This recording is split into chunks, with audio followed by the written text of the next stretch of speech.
Adam Kriney on the Fishbowl. Welcome from the Golden Grass. Hello. How's it going? Great to have you on the show. Thanks for taking the time to swim in the bowl with me. Thank you. Thank you. I'm currently swimming in sweat in Brooklyn right now, and I have a tall vodka cranberry that I'm sipping on at the moment to get through it all.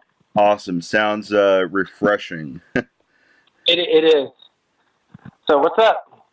Awesome. Well, first, let me just say I've been listening to your music for a while now, and I really am a fan. I dig your Awesome. guys' sound a lot. I think you guys are definitely going places, and I'm just happy to have you guys on the show. Thank you. Absolutely. The first question I'd like to ask is, what got you interested in music? Okay. Well, I was raised by a concert-going mother, and she was going to concerts since she was a child, and went to all the shows in the '60s and '70s. You name it, she saw them. You know, everyone from the Beatles to Zeppelin, Sabbath, Hendrix, every show at the Fillmore East, Woodstock, etc. So that was my mom. So naturally, her and her friends who raised me uh, sort of put that bug in my ear, and I was always actively listening to music. It wasn't just a passive thing like a radio was on, but there was collecting. There was always buying records and tapes, and that was always a thing that I did on my own as well. So from a very young age, I was in that world, and I began playing instruments in grade school and fussed around a little bit until I found myself in the drum kit. And it's right about the same time as I began coming to my own as a teenager, realized what kind of music I wanted to play as a teenager, and I don't know, just went from there. And, you just form your initial band, you're kind of exploring whatever it is that is popular for the age group of that time. And then eventually you whittle away until you begin to find more of an aesthetic for yourself and what it is you're really excited about and pursuing. And then you just narrow your vision. That's pretty much been my path, although it's not necessarily a straight line at all, but that is the beginning and end, as it were. Awesome. It's interesting you say that your mom was a concert goer because on my end, my dad was the one who kind of got me into all the stuff that I'm into today, and he's actually from Long Island, and Mm-hmm. he went to a lot of the Fillmore East shows. Saw all the awesome bands from the '60s and '70s, like the ones you just mentioned. Sabbath, Sure. Zeppelin. I don't think he saw Hendrix because he was too young, but Uh-huh. he really liked Frank Zappa a lot, and I know Oh, he cool. saw Zappa a bunch of times, and Mm-hmm. that's kind of like how I got into Zappa, and Zappa is one of my all-time favorite artists from that era, and Oh, not to cool. mention one of the greatest guitarists from that era also.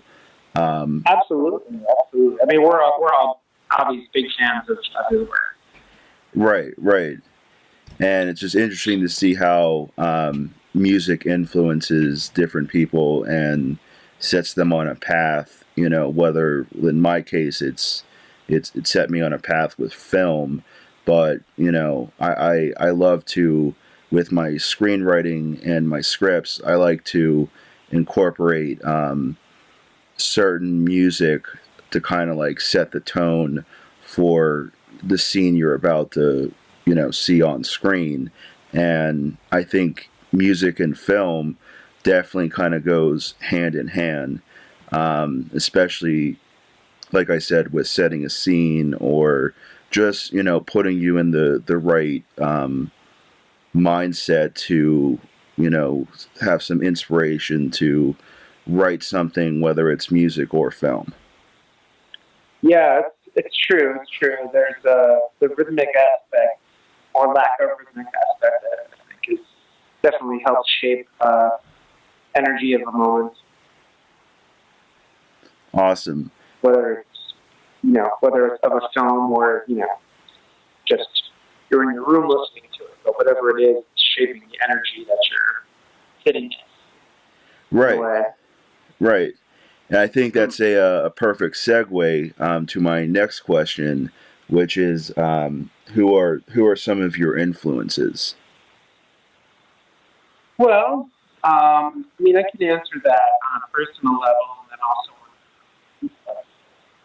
I mean, in terms of like what I'm into, I can't really even answer questions like what are your albums seriously, because I sort of absorb music at a pretty phenomenal rate, and I digest whole catalogs of bands over just a month period, and just listen to an entire band and nothing but them for a really long time, and just really immerse myself and almost do a study in a sort of scholastic and musicological way. I'll do a lot of analysis on what they're doing, and it's all from a love, and I'm excited about understanding where people are coming from and what they put together and how they form their ideas. So,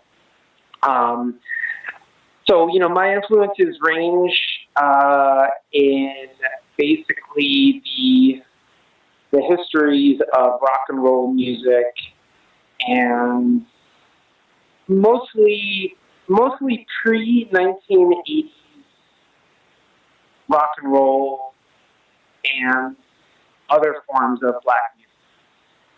And I know rock and roll is truly a black music as well, but I mean also like classic soul, classic funk, classic jazz, bebop, and also a lot of the American traditional music, bluegrass, country music, also all wrapped in there, and blues.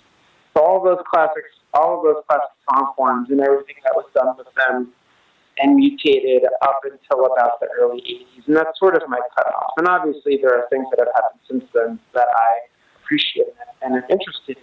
But I think that's the bulk of it.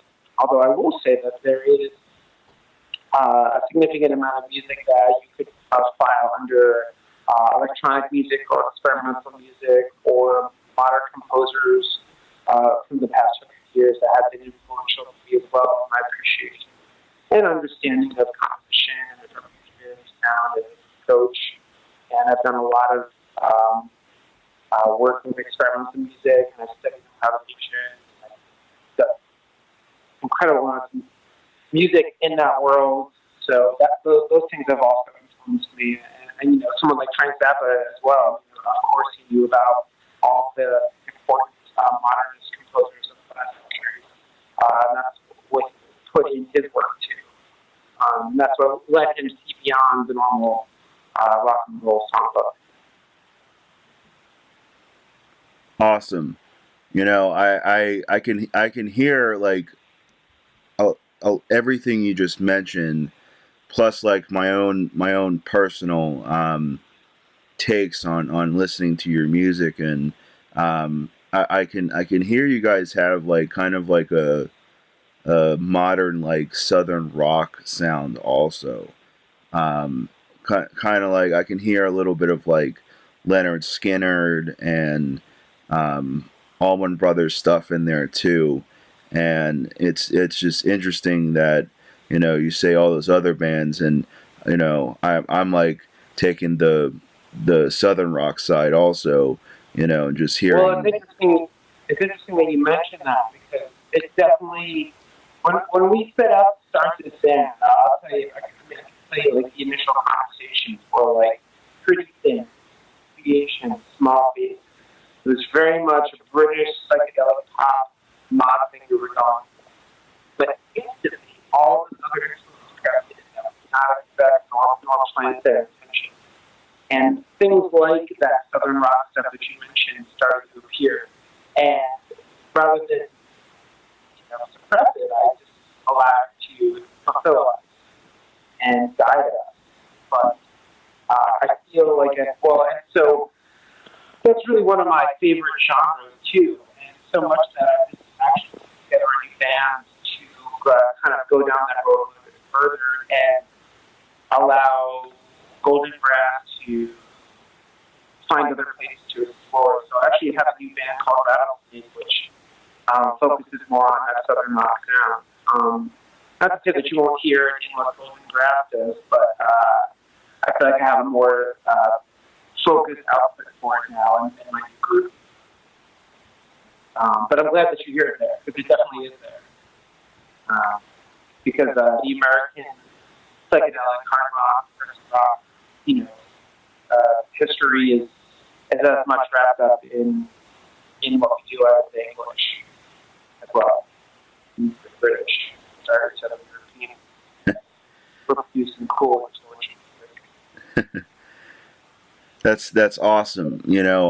What was the other band that you're in? Is Rattlesnake?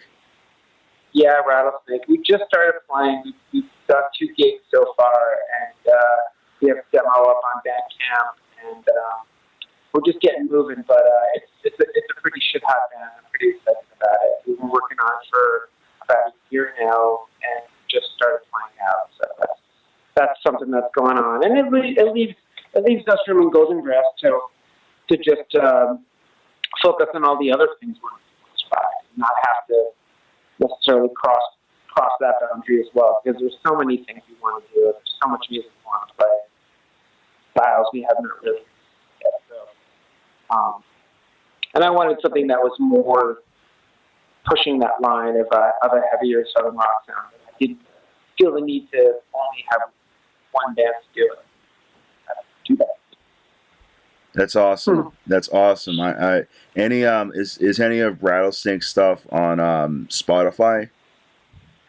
I don't think it is yet, because I self-released our demo on my own label called Further Kill Records, and I haven't uploaded it to Spotify, nor do I have blues. So it's on YouTube, it's on Bandcamp. We have a page, but it's all relatively new. So it won't get there yet, but privately I can forward you a copy of our stuff.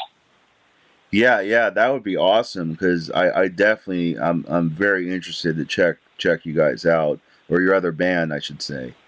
Yeah, thank you.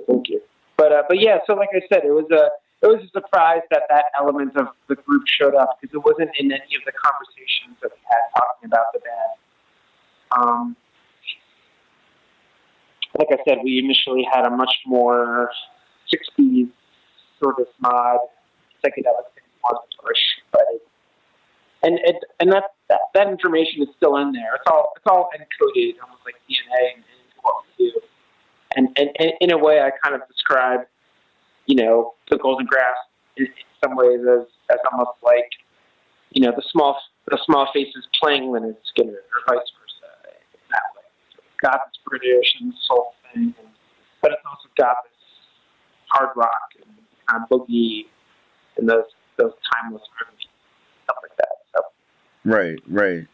Well, it's also interesting you say the 60s and 70s influence, because one of the things that I'm seeing like really emerge right now as a new music genre that I'm just kind of calling retro 60s revival, is basically like just, all these bands are coming out, not just in the US, but in Europe also, that's kind of like combining, it's like a fusion of everything that was good from the 60s and 70s, and still kind of has that sound where it's like, you think it's from that era, but it's too new at the same time to be like, this isn't from that era, but it sounds like it's from that era.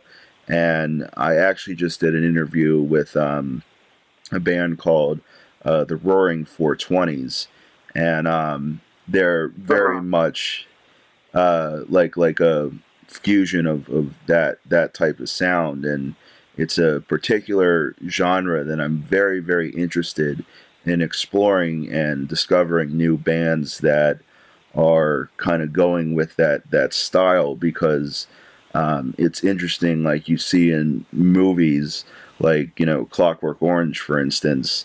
that were Mm-hmm. like, the old is new, and seeing how music influences repeat themselves on new artists, and so much so that it's like you have this new sound that's like an old sound, but it's a new sound at the same time. Right. Well, what makes it contemporary, and maybe that's what we mean by new, is that like it's a cherry pick of a fusion. You get to decide what elements you want from the times, and I think that like and that's really what I think sets people apart and really describes a band's vision. And I like to use the word intersectionality, which is kind of modern term that comes across in a lot of political conversations more than artistic, but I think it sums it up perfectly. And it's like, where do you want your music to intersect? You want your 1976 Black Sabbath with a 1966 Pretty Things? Okay, go for it. And the 1978 Leonard Skinner and the 1983 Metallica, and just sort of cherry picking these ideas and certain things that were happening, and whether it's an aesthetic thing or visionary thing, lyrical thing, or, recording, production idea. So it's a very unique time in that way. Although typically it's used for the worst possible outcome. I think we can look at 90% of the music in the world is pretty unlistenable because of the intersectionality is so terrible. But I think that there are some bands that are choosing from these time periods that are making nice choices that connect really well, and I'm pretty proud of our ability to do that in a way that I feel makes it seamless. It doesn't feel like genre hopping. And there's a lot of people who are purists and only want stuff from the original era. Don't want to listen to music.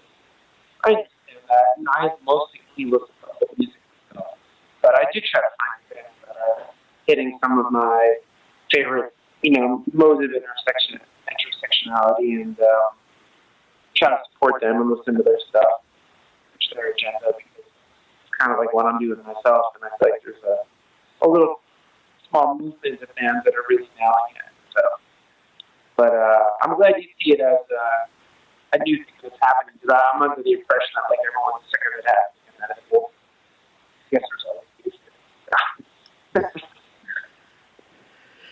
Yeah, definitely. I mean, it's like a very exciting time that we live in, as crazy as a time as it is. For music. I hear so many different things going on right now, and like you mentioned earlier, electronic.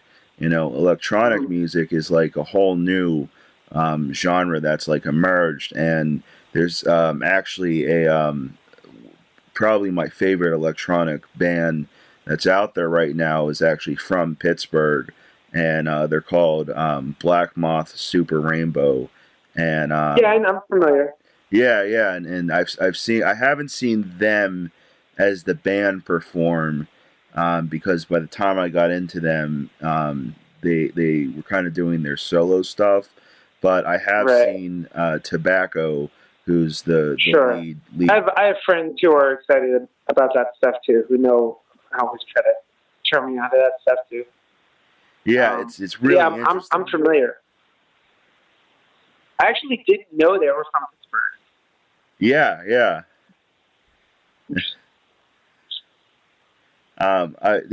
They put on like a really interesting show. Like when I saw Tobacco for the first time, I was totally unaware that like certain types of pornography existed. Ooh. It was really weird. It was a I cool could not have predicted where that sentence was going to go. Yeah, I know. Most people don't until they see his show, and like all I have to say is like, that guy has really done his research with the type of stuff he wants in his music videos, because some of it is really graphic, like weird. Right. Like some of it is pornography, and some of it is just like, where the hell did he find this stuff? And but it's an awesome experience nonetheless. And I've Mhm. seen him 3 times now, and I've been you know amazed with the show each time. Um, but I did want to ask you another question. Actually, I'll ask 2 questions in one, so because since we're kind of like on the topic of the other question I wanted to ask, but Okay. the first question was, where did you guys come up with the name the Golden Grass? And the other Uh-huh. question to follow that up with is, who are some of your favorite current bands? Okay. When we were thinking of a band name, I wanted to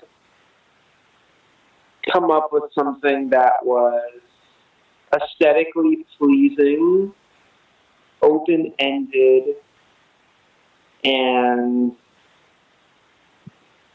reflected the imagery of our sound in some way. And obviously, it's a lot of process to come up with a good band name, and everyone thinks they've got it and then shares it with the others, either a yay or nay. But once in a while you strike gold. And I was listening to this band I really love called The Misunderstood, who are a California-based mod band that was doing all of their work in England, and they're really fantastic group. And they have an album called The Golden Glass, and it is released now, and it's amazing. And I suggested to our guitar player Michael that we call the band The Golden Glass. And he immediately replied with The Golden Grass, and I loved it because not only is that an awesome name and based upon my initial recommendation, but it's also the name of the 60s pop band, the Grassroots. It's the name of their greatest hits budget LP that you can find at any dollar bin in the country. And we love all that classic 60s pop, like The Association and the Grassroots and the Mamas and the Papas. We love huge influence on us. So it kind of like killed a few birds with one stone, and it was aesthetically pleasing. It's easy to remember, and people can come up with whatever imagery they want when they decide they like that. They can think it's about marijuana. They can think it's about sunshine and in the afternoon in the field. For me, it's not important that it has specific imagery, but just that it's all pleasing and it reflects our sound. That's sort of the story about where it came from. And there was no true meaning behind it. I just wanted something easy and quick and digestible and memorable. And I swear on my life that I did my homework and checked if there was any band that had ever existed that was significant and had done a release or anything. And there was not. Lo and behold, a few months after we go public with our band, somebody posted a track on our YouTube page of a very obscure Florida-based garage rock band that had two songs, one set that came out, and they were called Golden Grass. And that doesn't really discourage me at all. And they're actually both great tunes. And no one from the band ever contacted us or anything like that. I mean, they're probably old men right by now who don't even care about music anymore. I could be wrong about that, but either way, it's not the most original band name in the world, but it's sort of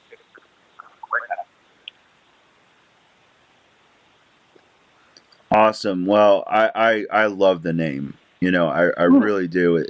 It's like you said, it's aesthetically pleasing, to the point, and easy to remember.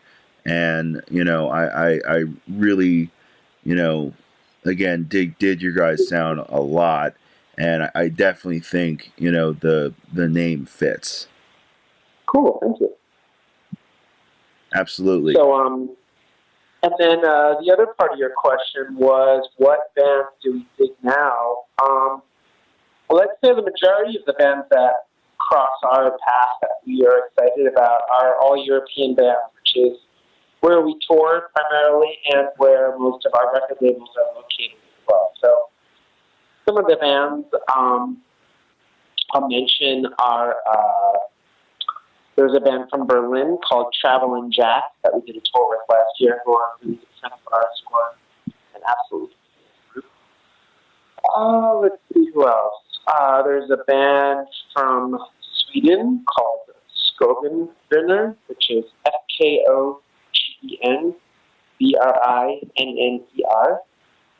There is there's actually a lot of Swedish bands we really like. There's a band called Honeymoon Disease, a band called Snowy Dunes. I have to interrupt you real quick. Okay. On Snowy Dunes. Okay. That's the band I was actually scheduled to do an interview with right before we talked. So with Nick? Something happened. I think there was a scheduling conflict, so I wasn't able to do the interview with them today. But I'm How definitely. is that possible? I don't know. I mean, they haven't been the greatest about getting back to me in time and everything, but I'm not worried about it because they definitely want to do an interview. But do you want to know what's even stranger? I just spent the past 2 days entertaining the singer in New York City and his girlfriend. That's hysterical. That's very very very synchronistic. But let me run through a few other thoughts. There's a band called, again, and a lot of these groups are in Sweden. There's a band called Tower from Sweden that I really like a lot. And I think out of everybody in the group, I'm probably the one who knows to the grind as much as possible with like new groups, because I'm sort of getting with management and all of those things as well. And there are definitely some cool U.S. bands going on right now. We have friends in San Francisco called Wild Eyes that are pretty good, and a band called Pushy from Portland, Oregon, that are great. And yeah, I mean it's kind of hard to think. I'm stressing my mind right now, I'm looking at my T-shirt collection right now to see if I can think of anybody off the top of my head. And, a lot of the stuff that I personally listen to is not all in the rock world. Some of it's in the metal world and black metal and experimental, psychedelic stuff more so than, just rock and roll music per se.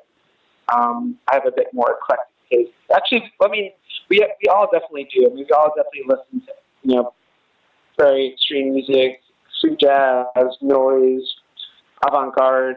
I mean, we're pretty interested in sound from as far as our band goes.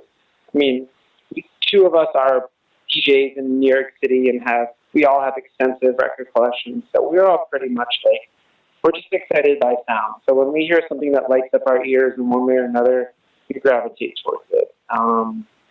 Frank, our bass player, is like a huge supporter of the WFMU radio station, always involved in their fundraisers, and we performed on their radio station, did a live set earlier this year. Frank's other band plays in a great garage rock band called The Above. They performed out there. So,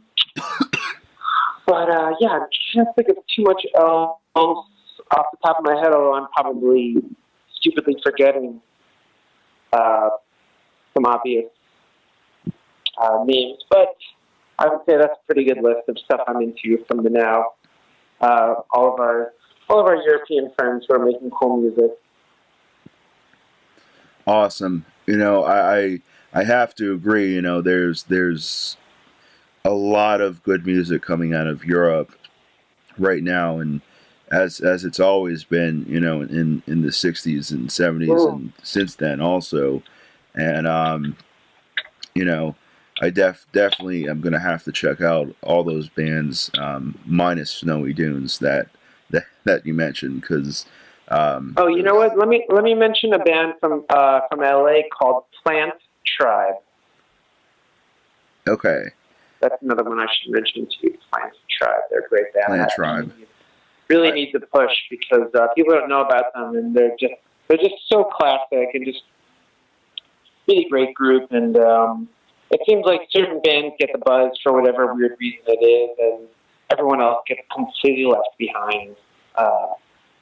And I like to be a champion of my friends' music that I really enjoy, or even people that aren't my friends or that I don't know personally. But if I found an underground band that I really like, I'm super vocal on Facebook about it. I'm always trying to turn people on. Sort of one of my things that I pride myself in is like trying to just get people aware of, great things that are happening. Philadelphia actually has a great music scene. We're really good friends with some of the bigger bands from there that are amazing. Ruby the Hatchet being one, and Ecstatic Vision being the other. Those are both modern bands that are doing really great things that we're big fans of. That they've been really supportive and friendly with us. Well, we've actually ended up having. Oh, sorry. What was that? Sorry. I was going to say, if you could actually do me a favor and mention to Ruby the Hatchet about the interview we did, because I've actually been trying to get them on the show. I saw them last time they came to Pittsburgh, and great fucking show. Wait till you hear their new album. It's really, really, really it's light years ahead of what they used to do, and what people have come to know of them. We were blown away when we heard the test pressing recently from them, and it was really, really good. Super excited for them, and I can do that. I mean, whenever we're in Philadelphia, even if we're performing or not, and we need a place to stay, we always stay at their house. So it's kind of like a family thing with us.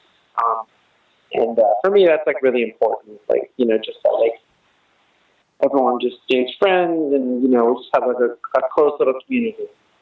And so I really like their music. And the same thing with Ecstatic Vision. They're another great Philadelphia band. I don't know if you're familiar with their music at all. Ecstatic Vision.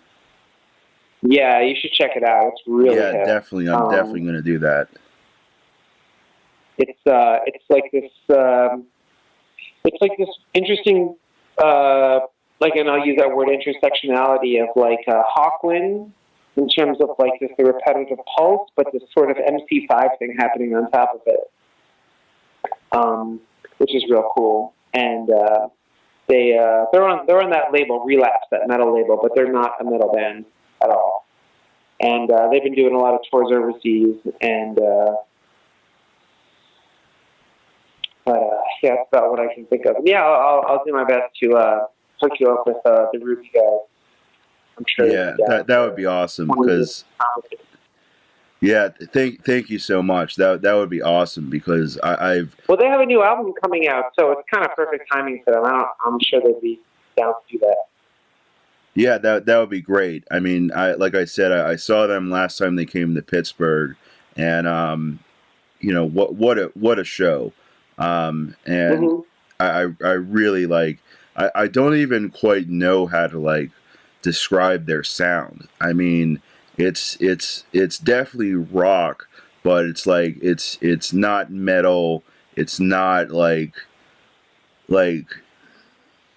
it's kind of hard rock, but there's so many different things going on in there that it's just I'm really like their music a lot. But speaking of touring, any chance of coming to Pittsburgh? I know we talked a little bit about it, but right. Yeah, well, I mean, that's pretty much the next thing on our plate is planning some dates for October, and there's a pretty good chance we're going to be doing some limited Midwest, Northeast, Mid-Atlantic type of touring. We don't really have much support in America, so we do more of our touring overseas, and we'll probably go over there next year when we release our third LP, and that will be our fourth European tour.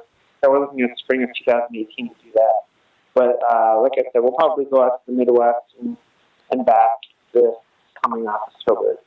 And that's the discussion we're having right now in the band is, all of the details. But there's a good chance we'll come through and most likely play with Outside Inside, who are friends of ours and great, amazing bands in Pittsburgh. I'm sure you know them. Yeah, definitely. Do you know them? Mm-hmm. Cool. I don't know them personally, but I've listened to their music. Yeah, really, really fantastic band. And good buddies for years. Awesome. Well, I am definitely excited. You are fading in and out of me. Oh no, there you are. Oh, sorry.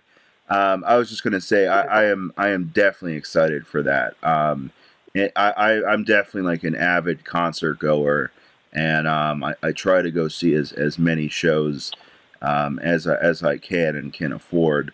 The next show I'm actually really excited to go check out is Primus and Clutch are coming to Pittsburgh to stage AE, and who's the other band? Clutch and who else? Primus. Oh, they're doing that tour together. I saw that. Yeah.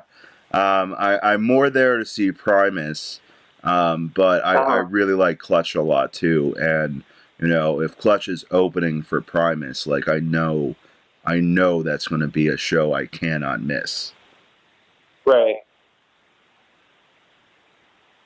Yeah, I listened to Primus in high school. I was really into the Piece of Cheese record. Yeah, that's a good album. I can still put that on today and like get off on it, but I didn't really follow that band much beyond that, nor did I follow Les Claypool's career. Clutch has always been a band that was outside of my interest for one reason or another, but it's amazing that they're still as popular as they are. It's kind of mind-blowing, but it's awesome for them. Yeah. That's what I'm really psyched for. I have one last question to ask you, and I know we've been talking about music the whole time, but I'm also a huge movie nerd, and I was wondering what are some of your favorite films? Favorite films. Well, that's an interesting question. Well, I actually am not as well versed in cinema as I wish I was, and oddly enough, I think that because of when I grew up and the things that are nostalgic to me, all of the '80s Brat Pack films definitely strike home. Hit me super hard. All of the Pretty in Pink and Ferris Bueller and Breakfast Club, and all of that kind of stuff. For me, is like the stuff that I've seen more than any. And all of the other huge trilogies, Indiana Jones, Star Wars, Back to the Future, all that stuff. But this is all like the pop thing. At the same time, though, I'm super interested and can never get enough of classic French and Italian horror flicks, and people like Mario Bava and Dario Argento. Yeah, Argento and Fulci and stuff like that, and anything that Werner Herzog has done, of course. And I'm also a huge fan of Popol Vuh, who did all the soundtrack work for Werner Herzog's movies.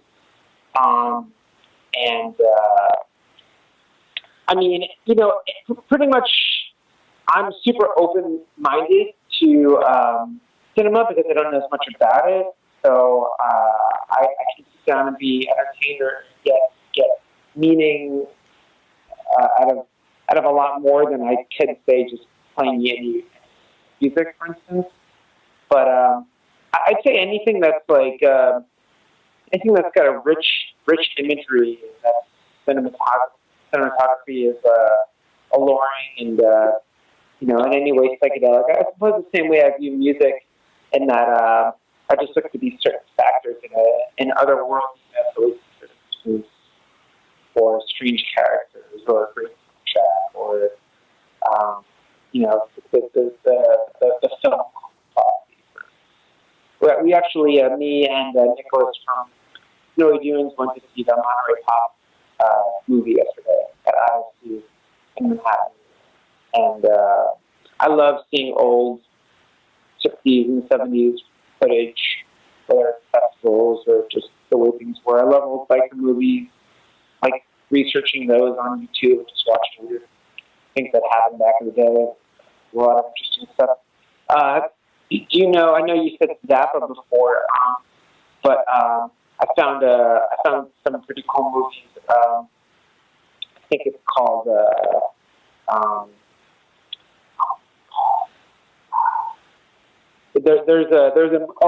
Jeffrey Simmons. Do you know who he was? Jeff Simmons. Jeff Simmons. I think he's a. There's a biker flick called Naked Angel, and Jeff Simmons was a guitar player who played with Zappa, and he made a soundtrack to the movie. Super badass. That's great. Awesome. And I think you should check that out. Jeff Simmons and Naked Angels. So I like watching the biker movies because I love the imagery and I love the old, just dusty kind of quality. You know, things like Easy Rider, stuff like that. And you find all this great music, and a lot of it sometimes super obscure. Or you're watching this old weird biker movie and it's super crappy. But the soundtrack is badass. Some strange band that only existed for one song on the soundtrack. Things like that. Things that lead you to these arcane and bizarre discoveries. Because, you know, when you're a collector and you're into just weird stuff, you're always digging.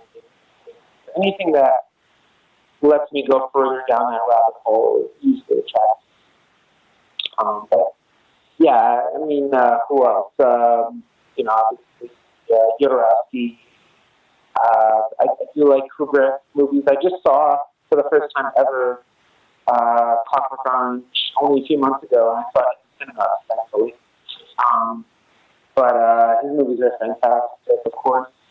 And I don't think what else. And it's unfortunate that Michael from the band isn't mentioned because he's a crazy stuff. Tough to talk about him.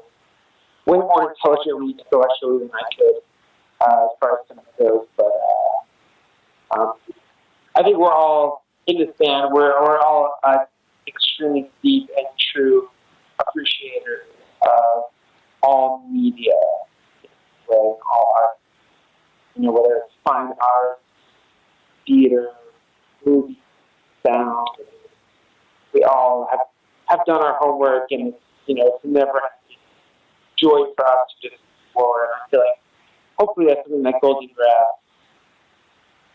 puts back out into the world is some sort of partial sum of our findings and what we've discovered and sort of.